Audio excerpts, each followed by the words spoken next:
আসসালামু আলাইকুম এভরিওয়ান, আমি ফারহানা নাসরিন ফারহানা ফ্যামিলি ব্লগ আপনাদের জানাই স্বাগত। আজকের পর্বে আমি হাজির হলাম কিভাবে চকলেট চিপস দিয়ে সুজির কেক তৈরি করতে হয় সেই রেসিপিটি নিয়ে। চলুন তাহলে দেখে নিই কীভাবে তৈরি করতে হয়। কেকের জন্য একটি বাটিতে মেজারমেন্ট কাপের হাফ কাপ পরিমাণ সুজি নিয়ে নিলাম, আর এর মধ্যে দিয়ে দিচ্ছি নর্মাল তাপমাত্রায় থাকা একটা ডিম, আর সেই সাথে দিয়ে দিচ্ছি 1/3 কাপ পরিমাণ চিনি,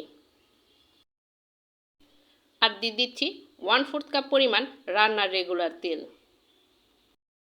আর সেই সাথে দিয়ে দিচ্ছি 1/3 কাপ পরিমাণ লিকুইড গরুর দুধ। এখন একটা স্প্যাচুলা দিয়ে ভালোভাবে এই উপকরণগুলো মিশিয়ে নিচ্ছি। আপনারা যারা নতুন এসেছেন আমার চ্যানেলে, প্লিজ আমার চ্যানেলটি এখনই সাবস্ক্রাইব করে পাশে থাকা বেল আইকনটিতে ক্লিক করে ফেলুন। আর যদি ভিডিওটি ভালো লাগে অবশ্যই একটা লাইক দিয়ে দিবেন। আর যারা ফেসবুক পেজ থেকে দেখছেন প্লিজ তারা পেজটিকে ফলো করে দিবেন। আর যারা এই কাজটি অলরেডি করেছেন তাদেরকে জানাই অসংখ্য ধন্যবাদ। এখন এর মধ্যে দিয়ে দিচ্ছি 1 চা চামচ পরিমাণ ভ্যানিলা এসেন্স, আর দিয়ে দিচ্ছি মেজারমেন্ট কাপের 1 কাপ পরিমাণ ময়দা, আর 1 চা চামচ পরিমাণ বেকিং পাউডার, হাফ চা চামচ পরিমাণ বেকিং সোডা। এখন এগুলাকে ভালোভাবে চেলে নিচ্ছি। চেলে নেওয়া হয়ে গেছে। এখন স্প্যাচুলা দিয়ে ভালোভাবে আমি এগুলাকে মিশিয়ে নিচ্ছি। কেকের ব্যাটারটা রেডি। এখন এটাকে বেক করার জন্য 20 সিএমের একটা ননস্টিকের ফ্রাই প্যান নিয়ে নিলাম।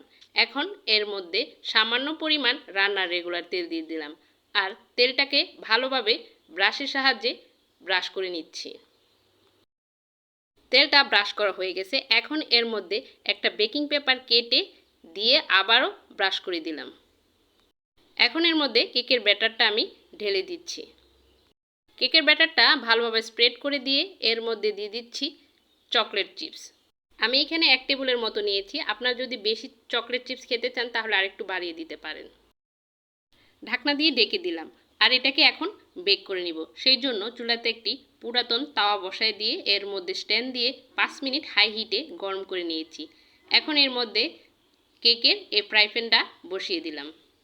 এখন লো হিটে বেক করে নিব 30 মিনিটের জন্য।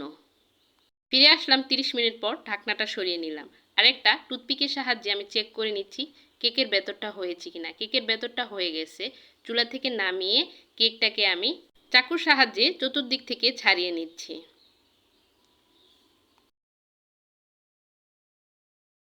এখন আমি কেকটাকে মোল্ড আউট করে নিচ্ছি। কেকটাকে মোল্ড আউট করে নিলাম, আর কেকের পেছন থেকে বেকিং পেপারটা সরিয়ে নিচ্ছি। দেখুন তৈরি হয়ে গেল মজাদার চকলেট চিপস দিয়ে সুজির কেক। আশা করছি আমার রেসিপিটি ফলো করে এভাবে চকলেট চিপস দিয়ে সুজির কেক তৈরি করে নেবেন। ছোট বড় সবাই এই কেকটা খুবই পছন্দ করবে। এখন আমি কেকটাকে কেটে দেখাচ্ছি ভেতরটা কেমন হয়েছে।